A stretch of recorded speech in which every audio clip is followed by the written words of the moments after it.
Mark Lewis, your favorite mortgage nerd. I'm back. I'm sorry, you're not stupid if you put 20% down. I just took a marketing class from BuzzFeed, and they said I should say things like that to get more views. Also, here's some product placement. I'm going to try and talk really fast to keep this under 5 minutes. We'll see what we can do. Today, I'm talking about how much you should put down on a house. Should you put 20% down, less, more? I don't know. Let's weigh some things and figure out what's the best for you. First of all, I think we should look at some stats. About 80% of first-time home buyers put less than 20% down. About 65% put between 0 and 6% down on their home. What that tells us right out of the gate is that obviously 20% down is not a requirement, so you don't have to do it, but just because everybody's doing something doesn't mean it's the best thing for you. The two questions that are really relevant then is if you do have 20% down to put on a home, then should you? Does it make sense to do that rather than use the money for something else? And if you don't have 20%, should you wait until you do before purchasing a home? So I'll address the first question, which is if you have it, should you put it down? Here's sort of my general rule. Generally, if you have 20% and you can comfortably put it down, meaning you've still got some reserves or some other funds you can use for emergencies, so you're not completely depleting your assets, and you don't have something better to do with the money, like invest it in a business or something else that's going to give you a better or higher return than your interest rate, then it makes sense, which for most people who've got a significant amount of money, more than the 20%, it makes sense to do that. There are some benefits. The benefits are you're going to have a lower mortgage payment and you're not going to pay any mortgage insurance on the home. Those are great benefits. If you have either just the 20% or less, then let's look at some scenarios and figure out what makes sense for putting less down. Let's say you don't have the 20%. How long is it going to take you to save that up? An average home buyer in America right now makes about, or the average first-time home buyer makes about $70,000. Median household income is about $56,000. And so obviously that varies city to city, but the average home buyer is making a little bit more than your average or your median in a household.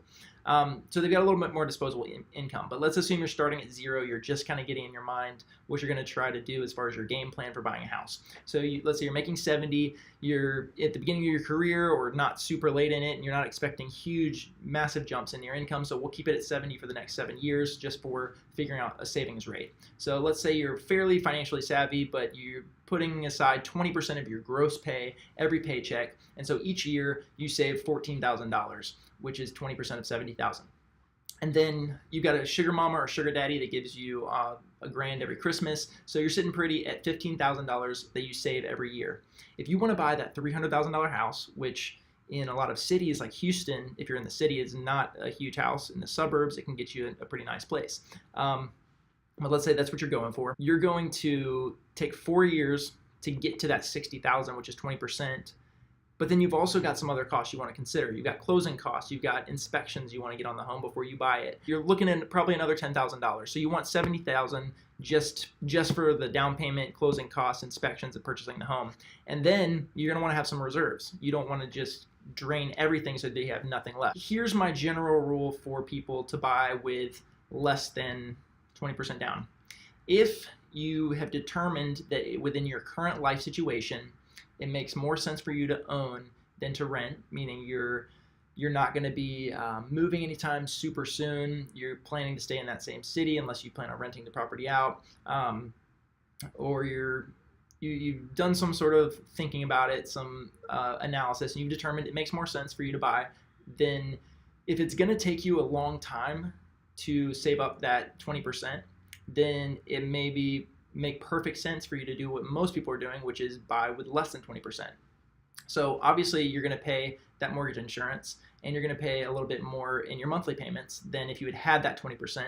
But the question isn't really the same for you because you don't have the 20%. So you want to figure out, does it make sense to buy or not? That's your real question. It's not how, should I wait years and years? So here's what you could potentially miss out on. So let's say you buy now.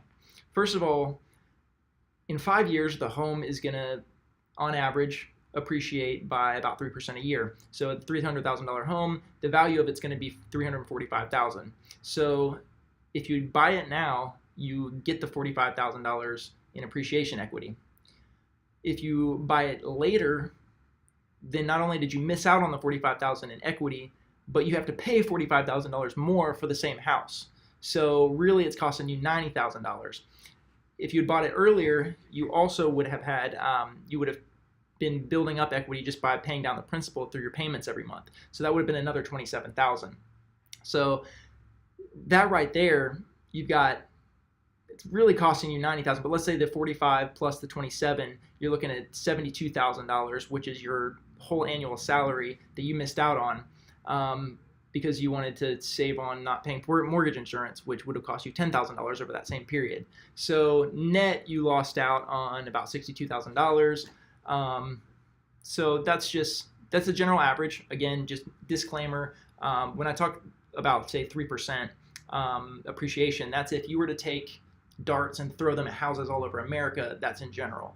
If you go places like Atlanta or certain areas of Houston, or different cities like Miami, or anywhere where it's a large growing city where there's not a huge amount of housing, then you're going to be looking at higher rates. In other areas, or if it's a stupid house or something's wrong with it, or it's in just a depreciating area, it could actually go down in value. So that's something you want to consider if you're trying to think of it from that kind of financial investment standpoint.